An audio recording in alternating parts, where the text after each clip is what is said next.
Hello everyone and welcome to Brewed in Barnsley with your host me, Matt McGlone. Each episode I'll be joined by a well-known Barnsley personality to discuss how living here has shaped their lives.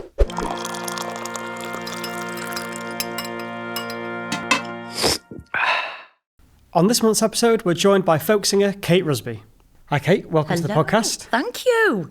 Do you know what? I should have brought in one of my teapots as well. We've got we had some teapots made years and years ago with my Barnsley superhero on them called Big Brave Bill because he drinks tea for his superpower, you see, Yorkshire tea. I should have brought one. Totally forgot. We should start doing that with guests actually. Ask them to bring their own personalised teapots in. Bring any teapot that means something to you. Anyway, sorry. Well, talking of tea, that's what I ask first all the time to our guests on this podcast is, do you like tea?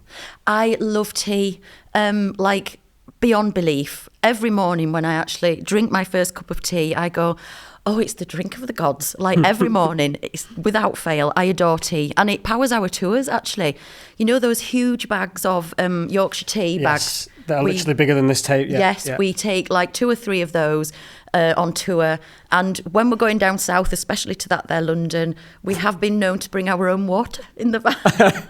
Yorkshire water? Yeah. It's got to be better than, Well, you know, when you go down south, your tea gets a bit scummy around the edges. It's like, this is not okay. We cannot do gigs like this. So, yeah. So the secret is not just the tea bag then, it's also the water. So how do you take your tea then? How do I take my tea? I would say quite strong, but with not loads, but a bit of semi-skimmed milk. Okay. Very specific. Skimmed. No, skimmed. Right. I'm a skimmed girl. Actually, it's not semi-skimmed. It's skimmed I have.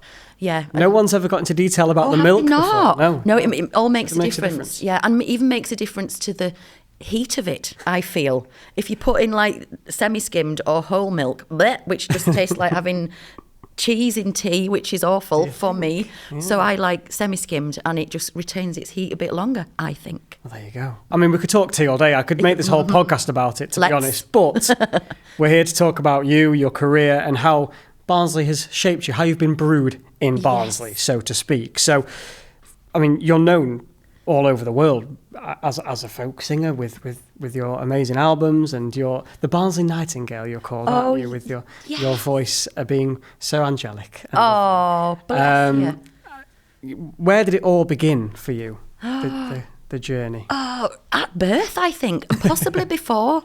I mean, I often say, you know, when people say, what was the first song that you ever learnt or first song you ever sung, and when did you learn it? I actually can't. There's a whole handful of songs that I can't remember learning. I feel like they came pre-installed at birth because I can't remember the process of learning them. But my parents both sing and play different instruments, and you know that's how they met. That's what their story is. You know, my mum was in a band and my dad had a banjo and a van, and it was a match made in heaven. Here they are, like 50 odd years later. But they were both on the folk scene, like at folk clubs. There was amazing folk club in Barnsley, amazing in Sheffield, all around here. There was fabulous folk clubs. Some of them are still here. Some of them have kind of died away a bit. So they kind of met through that folk scene. So their love of folk music brought them together, and other music outside that specific genre as well. But so there was always music in the house.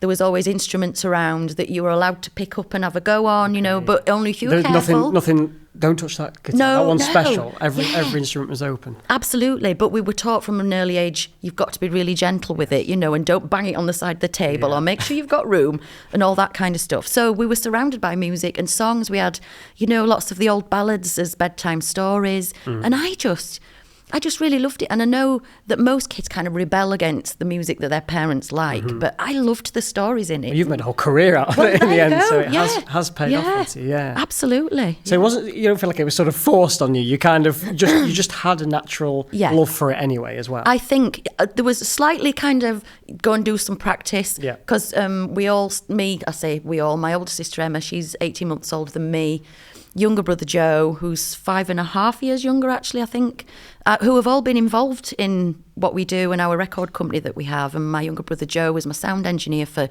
20 years, something like that, possibly even more. But so everybody was involved in it, and we were all brought up in the same house, but each of us were given a tinsy tiny fiddle or violin. Folk scene, you'd call it a fiddle. A tinsy tiny violin that we started lessons at school. I remember them. But at that point, I was at Oxspring School, actually, junior school, and they brought in a load of kids who their parents had said, yes, they're very interested in learning an instrument. This was like, I must have been 5 or 6, something like that. And we had to sit in a room and all clap what the lady was clapping, do this, do it, and now keep a beat. And so they said, yes, you can come and learn the violin. You can clap in time. You can You're clap fine. in time. Yeah. So I got to learn my teensy violin. But at the time, I kind of started down that classical route because that's perhaps the best way to learn. I don't know another way to learn like that, that first thing. But they tried to teach us to read music, and I just could not do it. And I could do some of it, but by maths, really. Well, I know if that's finger 1 and it's going up by 2, it must be that finger. And I really struggled with that side of it. I'll talk about that more in a minute. But I really... because I knew there was another way to play at home, like everybody just sitting around going, anybody fancy a tune? Oh, I will, get my fiddle out. So I learned by ear, really. Right. Everything I learned was by ear.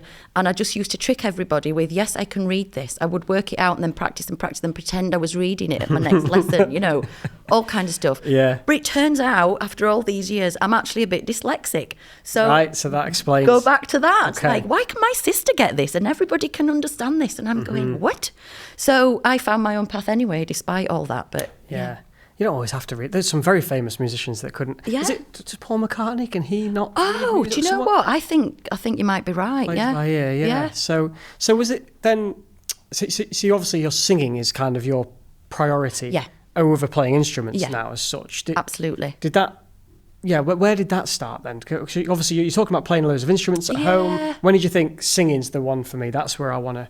I always did. I was the one out of us at home that, when we started recorder at school or whatever, I would bring mine home, whether I was supposed to or not, and I would work out songs on it. And I remember I was chosen to play Little Donkey for the swimming teacher at Royston Baths. You can stand in your swimming costume, feel really awkward, and play your recorder, play Little Donkey, because I'd learnt it, because I just wanted to. But I was always singing. There was always songs around, from being able to talk. We were given, not like given songs, but it was a way my parents have said to me now, and well, when I was a teenager, one of the reasons we would sing all these songs in the car was to stop you all from fighting in the back, because my dad was a sound engineer for a long, long time at lots of festivals, and so we did a lot of travelling through summer, and it'd be like little brother in the middle nipping me, so I'd thump him, and then big sister would thump me, and all that kind of thing would go on. I mean, we had lovely times also, of course. So he's trying to get you to harmonise rather than... Do you know what? But do you not fight over who was the lead singer and taking the main bits of the song? No. Is it? We were all just encouraged to, if you can't reach that high note, pick another. Yes. So we were doing harmonies without knowing what the word even meant, so we were always singing. And like I was saying earlier, this love of songs and love of the stories and the characters in the songs. I always thought of them like mini films. People say to me, how do you remember all those words, in like 30 verses, like Castle Knocking Down ballad or whatever it is. And it's because it's all there in my head, it's all going off, and then I know this happens and that happens. This is the next bit of the story, the next bit of the story. Okay. So I just fell in love with it and was always singing. We had a family ceilidh band for quite a few years. My dad was playing banjo in it, and my mum piano accordion, and me and my sister Emma played fiddle. And when everybody just needed a rest from the dancers, we would get up and sing in 4-part harmony just as a family, and I thought nothing of it. This is just what everybody does. And then I became a teenager and went, oh, maybe I won't tell everybody about this, actually. But actually, my friends were more intrigued about festivals and gigs and folk clubs and things like that. So it was actually quite lovely. They, I'd say, do you want to come? We've got this thing on. Do you want to come and hang out? And so it was lovely, actually, yeah. And I was going to ask about, I was going to say why folk music. I think we've gathered that it was all in the family. It's from your parents and stuff. But you've stuck with it. What's so special about folk music? And for anyone that's listening that maybe thinks, what is that? Is it someone playing the fiddle, as you've said? Or what is there? Yeah, what do you love about it? What is folk music for someone who's not sure? It's kind of, it is all encompassing. In the old days, there was some kind of folk police that I call them. I've been touring now for 32 years, possibly 33. Can't do my maths. That's the dyslexia right there. But, and there was people, who were at the time of the 60s folk revival. It had kind of been lost a bit, folk traditional music in this country. And kind of people would poo-poo it and go, it's just people in woolly jumpers with the finger in their ear.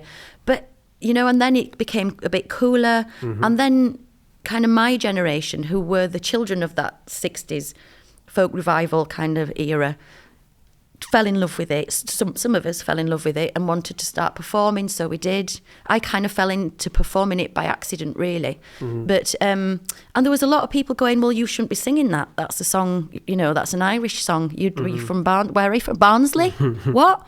And I'd be going, it's just music. This is just a song I love. So there was some people, and they were thinking, these young people are coming along, they're going to ruin it and steal it.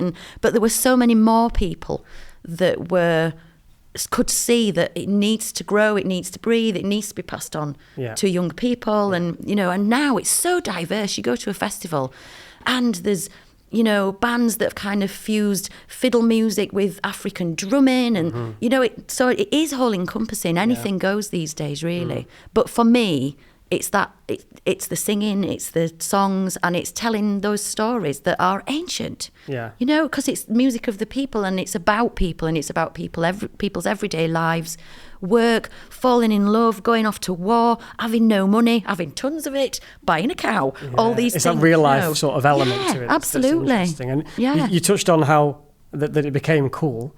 And well, certainly in 1999, Mercury Prize you won. I mean, that's cool. That is really cool. Do you know what? That's possibly my coolest moment. Sat on the table next to Blur, just chatting. My dad was kind of chatting to Damon Albarn, about this ancient folk song or something. Because actually, I've met so many musicians like people who are in Blur and Paul Weller and so many people, have come to gigs over the years, and you're going, oh, this is all out of place. They actually love folk music and they've really delved into it and have a real I suppose an element they're getting inspired by it for some of their music as well, I imagine. So many people that you're like, whoa, I did not know you even knew what this music was. So, it comes back to that thing of being all encompassing and there was a time, more people know about it now, I suppose, but it was lovely that it was kind of a little secret that not many people knew about, but it's grown, especially with things like the Mercury Prize. That was that was amazing. Well, that in part might be down to you, really, with those kind of, winning that kind of award.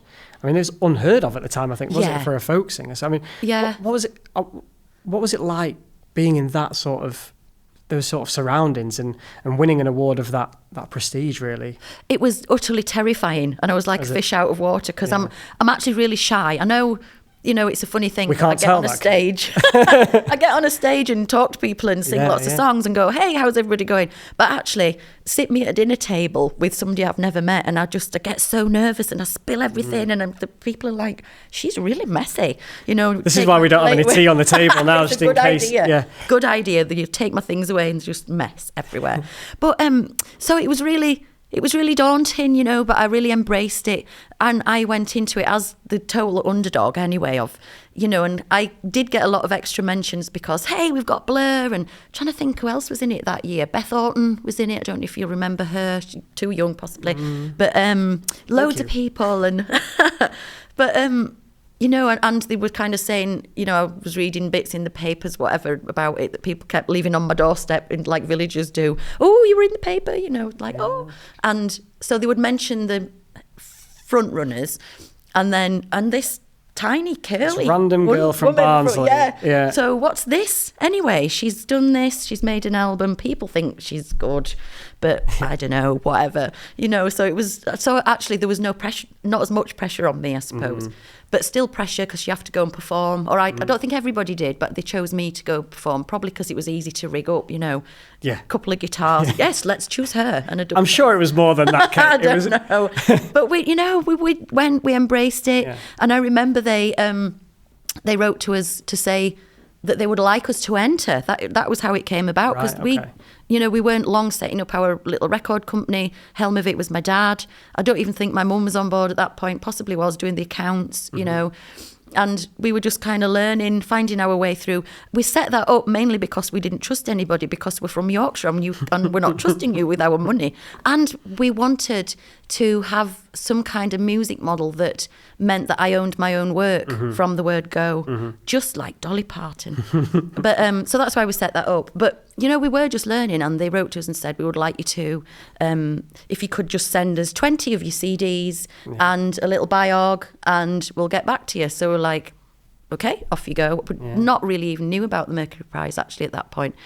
But anyway, they wrote back. In fact, I heard it on the radio. I was pushing my nephew on a swing in Silkstone Park, and I'd got but I can't remember where somebody rang me and said, quick, run back home, which was just next door. Take your nephew with you, don't leave him. No, I didn't leave him. Don't worry, he wasn't just like trapped in the swing. Wait there.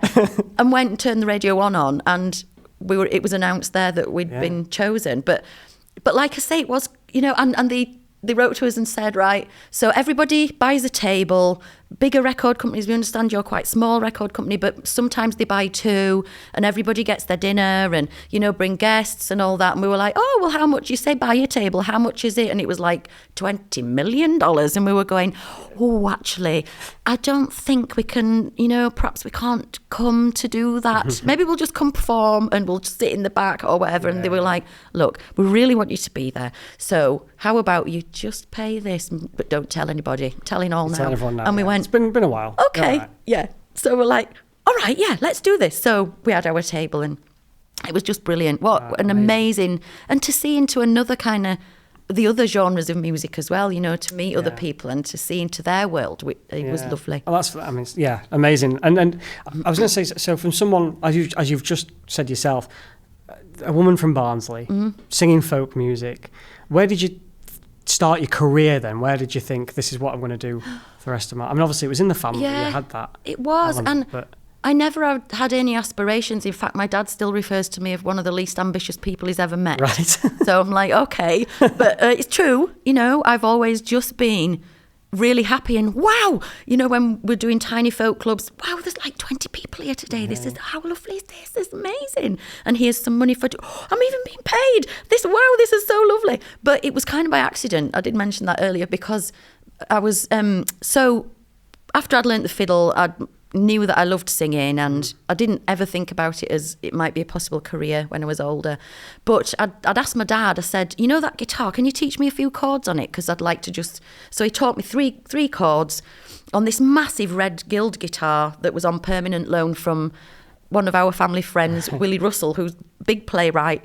Oh, yeah. But he lent us this guitar, so I would sit in my bedroom. The Blood Brothers? Yeah, and Shirley Valentine. And my GCSE English is coming back to... Absolutely. In fact, one of my daughters is doing that book at the moment, so I'm like, haha, tell them you know Willie. But my mum was at college with his wife, Annie. So we brought up with them, going over to their house in Liverpool, and their kids coming to stay with us. And so he had all this collection of guitars, so I'd lent my dad this beautiful Guild guitar. So I'd sit like playing, going, this is massive, I'll try and do this. And when I ran out of these 3 chords to fit to every song I knew, I just started making it up and then experimenting with tuning and, I can make that lower. And then I just had this urge to also sing and play piano. But we didn't have one, so I begged and begged my mum and dad, please, even a keyboard. I'll play it, or I'll pay you back, and I'll blah blah blah. But I've no pocket money for 20 years. Just please, come and get a piano. And my dad got offered this piano that had been in a pub, and it absolutely stank. Because back then, everybody smoked. Was it out of tune on purpose? Absolutely, as well? just to have that. Authentic pub feel. And it stank, so my mum said, you're not having that in here, it really smells. So it went in the garage, but actually I loved it because the acoustics were better. So I'd sit in the garage playing this piano. Studio, isn't it? Yeah, absolutely. Singing away, making up chords, and because I taught myself that really as well. And our friend, or my parents' friend, who was running Home Firth Folk Festival at the time, had come to visit them, and she opened the garage door, stuck her head in and said, you're getting all right at that, young Rusby. Do you fancy coming to do a spot at the festival in a couple of weeks? And I was like, oh, okay, yeah. She went, and I was going, what did I just say? Yeah. Shut up. So now I tried to get out of it, going, I don't think this is for me, and she's like, no, I've booked you now. This is it. It's a verbal contract. So I went to do that. Walking on stage, my legs were wobbly. I was nearly throwing up. And I alternated between this keyboard I'd got, somebody had lent me for the gig, and the piano, guitar over there. And I vowed, excuse me, I was never going to do it again. 10 minutes after I'd done that another festival organizer from one down south said, I really enjoyed that. Do you fancy coming to play at ours in a month? And I went, yeah, all right. Go, just stop them saying yes. And it just went like that. Somebody else would say, I like what you're doing. Do you want to come do this? Do you want to play at our folk club, do a floor spot?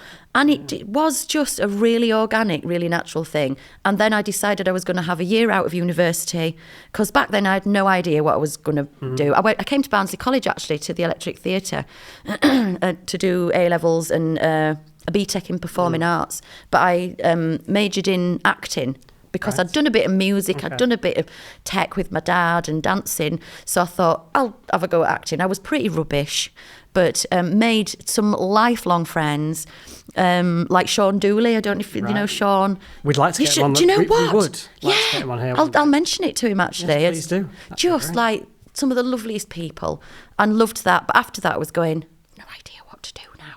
But the music just took off a bit, and I thought, I'll just wait and see what happens with this. So I'm still on my year out, actually. Right, yeah. Yes. Still waiting to start your proper career. Yeah, it'll happen one day. Yeah. But that's interesting. So you went to Barnsley College, and do you think then nowadays there are opportunities for singers, songwriters coming from Barnsley to make it in the world? We were talking a little bit before the show. We had Tom Masters on here for the first episode, and he's kind of up and coming now from Barnsley. So do you think there are those opportunities? I do, because there is that community support that you don't get in a lot of places up and down the country.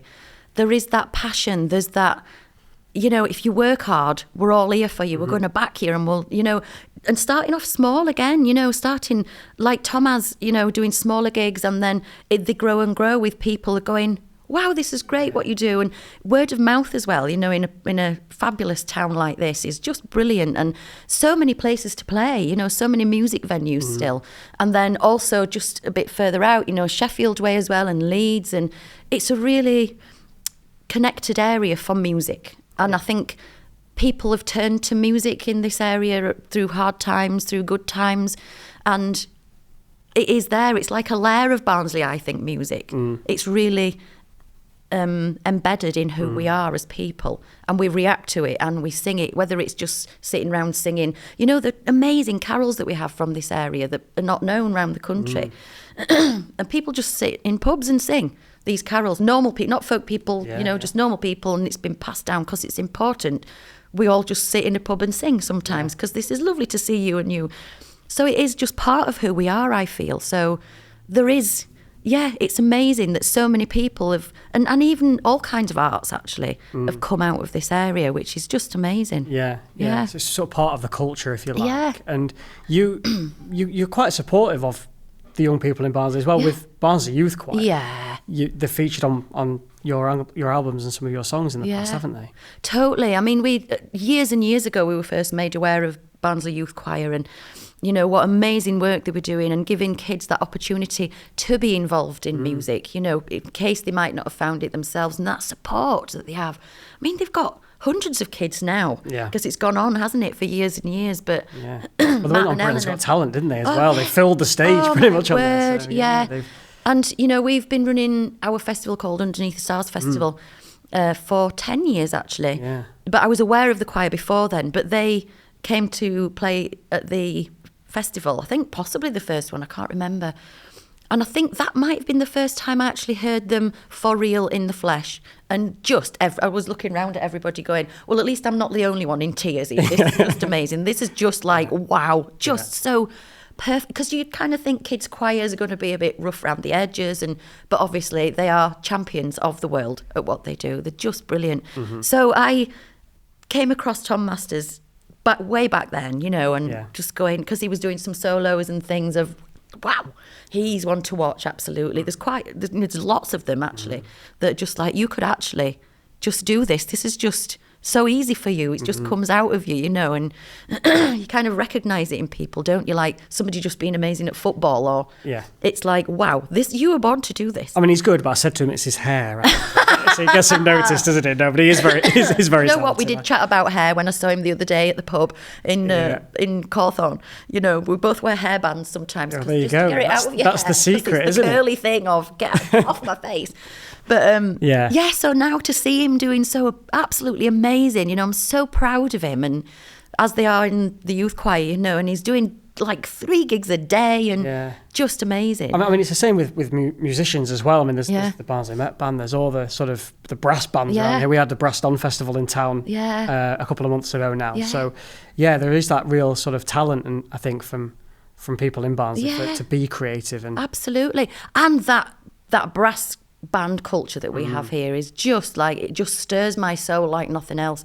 And we've actually used Grimethorpe Band quite a few times on albums, because it's like, I come from a mining background, my mining family, and so it's always been part of it. And actually, before my dad was a sound engineer, he used to mend brass instruments. Right, okay. He used to lecture it at Leeds College of Music for a while, actually. But, you know, there'd be a doorbell ring sometimes, and there'd be somebody with a massive tuba going, "Hey up, lass, give this to your dad. That mouthpiece is sticking again. Here." So I'd take it in like, oh, okay, you know. And I'd say to my dad, please, because he would take the instruments back to the band practice rooms, you know, when they were practicing. And I'm going, please, can I come? And I'd just sit and listen, going, this is just, I'm in heaven. Yeah. But actually, we had some brass as well on the track that we did with Barnsley Youth Choir. I was asked by a friend to write a song about an incident that happened in 18-something in one of the local mines where I think it was 11 kids were drowned in it. They were trapped in it. Might have even been more, but they were all so young. It was just like so sad. I don't think it was the centenary. I can't remember. There was a marker anyway of it coming up. So this friend of mine was actually putting on a play, so she asked me to write this song.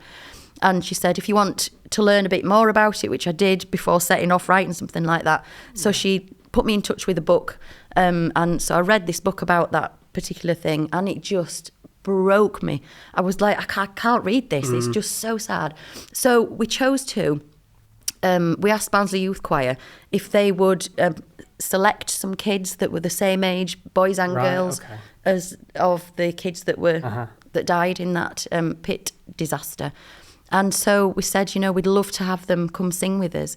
So they did it, and we recorded them. And again, it was just like, oh my word, this is so sad. And we had the brass band on it as well, because that's, you know, brass bands here are linked to pits, or they were. Yes. Yep. And so we did this whole song, and we even did a little video actually with them. Those kids that sung on it came with us to the National Coal Mining Museum, and we went down one of the pit shafts and we filmed us down there singing it. And so it was really, really like, this is just very tearing emotional. Me to bits. Yeah, but I'm so proud of it, and so proud that we got to work with the kids, and loved it. I wanted to touch on the word proud, because you seem very proud about being from Barnsley. Oh, never totally. Sort of let that go away from you. You're very positive about Barnsley. Yeah. And coming away from music a little bit, what do you make of the town now as well, and how it's changed? How much has it changed since you were born here, you know? Yeah, wow, it has changed, absolutely. I mean, you'll have seen it change even in the last 10 years. I mean, even the market, you know, I remember coming in as a kid,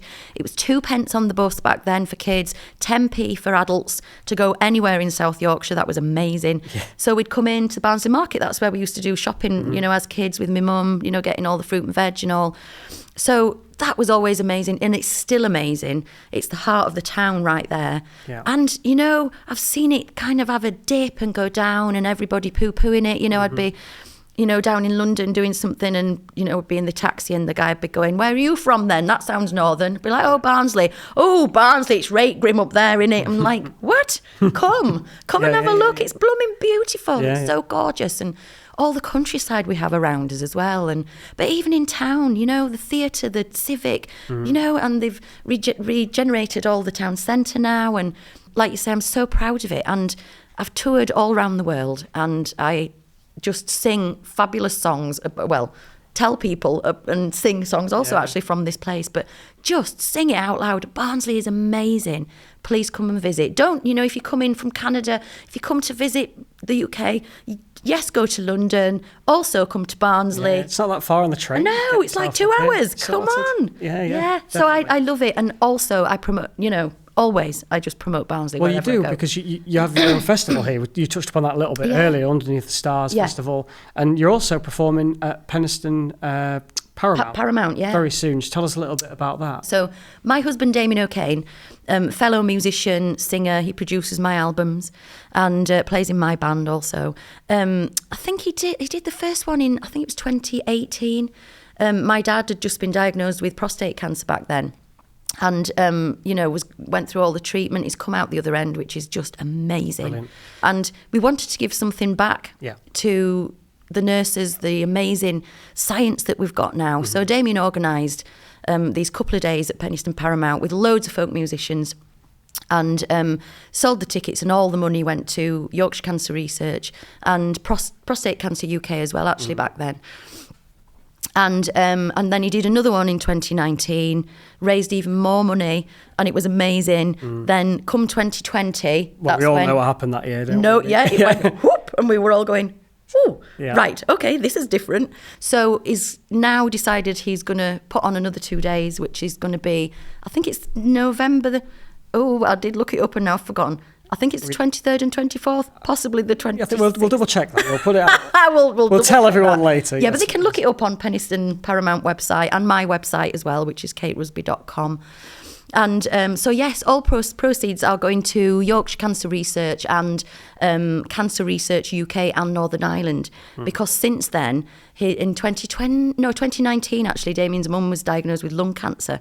So she's gone through amazing brand new treatment and is just holding steady, and it's just like, it's just incredible. And the treatment that is out there now, and the love and the passion of the nurses and the teams that look after these people. Yeah, and it's nice to give something back, and these festivals can certainly help, I'm sure. Totally, yeah. So if anybody wants to come, please do have a look. Eddie Rideau's a great friend of ours from Fairground Attraction, they've just done a new album and on tour at the moment. Okay. She's coming to do it, and so many incredible musicians. Even if you don't know anything about folk music, you will love it. So come along, Yeah, and talking of tours, yours is due to start December time? Yes, December. We do a Christmas tour every year. It's going to be 20 years next year, actually, that we've been doing it. But it started out with that passion I was talking earlier about the South Yorkshire carols that we have, that through my touring... just happened to be touring in December, and I'd be going, people would sing me While Shepherds Watch, and I'd go, that's, everybody knows that tune, but do you know this one or this one? And they're going, there's more than one tune. And I'd be going, how do you not know this? Because we've got like over 30 different versions right there that has been kept alive just by passing it on. After touring and going, I need to spread the word about these amazing carols. So we got my band together and I taught them and we worked out arrangements, Rusbified them quite a lot, got our brass quintet with us. So this is it will be the 19th year of doing that. And we just love it. And now, we go back to towns wherever they are, down south, up north, wherever it is. And, I'll say, right, we're going to do this version of While Shepherds Watch now. It's called Sweet Bells, and people are going, I love this one. And then even now they brought their kids over the years, and kids are all singing this music back to us, and like, my work is done. Did you see about the Barnsley Carol last year? I did. Undiscovered. Yes, and they found it in the archives. Yes, and Barnsley Youth Choir sung a version of it, didn't they? You need to record a version of that, I think. Yeah, absolutely. For another album. Yeah. It will be next year. I'm doing what I call a normal album this year to be released in spring. Because I've kind of been doing an album every year, a normal one and then a Christmas one. So both things that are on a 2-year cycle of keeping fresh, But so yes. Yeah. I will keep that in mind. No, please do that. That would be fantastic. So, Kate, you grew up in Barnsley. What did you do for fun growing up here? Apart from playing instruments and singing, of course, was there any other sort of hobbies that you had? Yeah. Any places you went to? We did all sorts. We did a lot of walking because we had a dog back then. We've got 2 now, 2 staffies.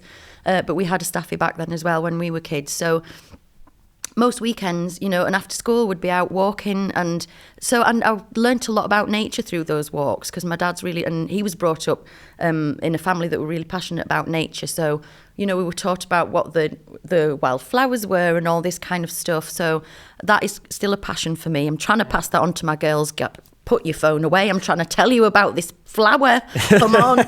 So you can use Google though to find out what flowers are what nowadays. All so right. Maybe you shush. You're just too young. Yeah, no, honestly. So that's something I really still love.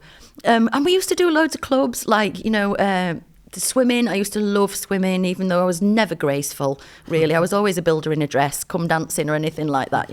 But also my parents took us to these karate lessons at one time, and while my sister excelled at it, I just found it really embarrassing to have to actually hit somebody. So I'd be going, no, give it a bit more oomph, and I'd be like. So I fell by the wayside with that. But we used to do loads of Irish dancing actually when we were kids. Right. There was a great Irish community around this area, and so we would do Irish dancing. I can't remember where it was. It was in the back room of a pub somewhere. And we entered competitions and all sorts of things. But I fell out of love with it when we were at a competition, and they said to me, we would have given you the first because you were actually the best dancer in this dance, but your socks are wrong. So I'm giving you second. And it just stuck with me of, this is outrageous, So I went, I'm not going here anymore. I'm not doing this. I'm done. Yeah, I'm done with this. Yeah. So, there was loads of opportunities, loads of things to do. But mainly it was kind of based around music. But also, back then, the carnivals and all, I remember those kinds of things from growing up. Even in Cawthon, where I grew up from the age of 6, we used to have this carnival every year, and it'd be a different theme, and each street would do a secret float, and all the kids were sworn to secrecy. We'd be going to the other street, people's kind of streets, to see what they were doing. And you just see if you can climb over that fence and see.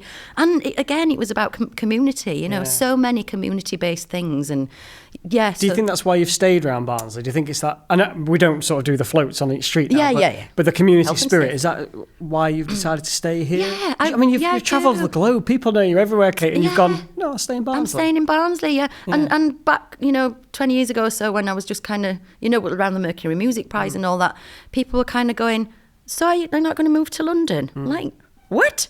This is, no. And actually, it's the perfect place to be, because especially for a touring musician, you're right, you've got the M1 right there. It's the same distance down there as up there. It's like, this is the bestest place ever in the world. But yeah, that sense of community and just the beauty of this area as well, and the history of it. It's ingrained in everybody. And, the people here are so generous with their time and stories. And I just love the accents. If we've been on tour in America or wherever, and in fact, there was a time actually I was queuing to get a flight home. We'd been in America for 4 weeks or something. I don't do that anymore because I'm just too old for that. But like that length of time, we'd been touring for 4 weeks. I was stood in the queue to fly home. And there was somebody in front of me who turned to speak to his mate, and he had the broadest Barnsley accent, and I just burst into tears going, can you just talk to me for a minute, please? I'm home. Yeah, I'm on my way. Yeah. So I've always knew this would be the place that I would bring my kids up to, and hopefully they will theirs, In my family are all still here as well. I've got aunties, cousins, sisters, brothers. My parents still live. We're all still within like 5 minutes of each other. So, and it is a fact. I can't remember the exact fact, but from this area, Yorkshire actually, and mainly South Yorkshire, more young people either stay to live and bring their families up here or return after they've gone off and had a bit of an adventure. More young people than anywhere else in the country return and bring their families up in South Yorkshire. What more can we say? I know. It's a fantastic place to I love it. Yes. And my name is engraved on the town hall. On the town hall. That's a reason to on stay. The stone in the town hall. I'm like, yeah, I've got to stay. Yeah, I wouldn't live anywhere else. That is a proud moment, yeah. Proud moment, yeah. Freeman of the Borough of Barnsley. Yeah, does that mean you get to herd sheep through the town? Yes, yeah. And geese. I can also herd geese. Have you ever fancied? No, I've not done it yet. I keep thinking I might get a gaggle of geese and kind of have a little go, just see what it feels like. Just do some sort of music video in the future or something. Do you know what I should? Yeah, you've got the power. Just my geese are coming through. Could you please stop that? Yeah.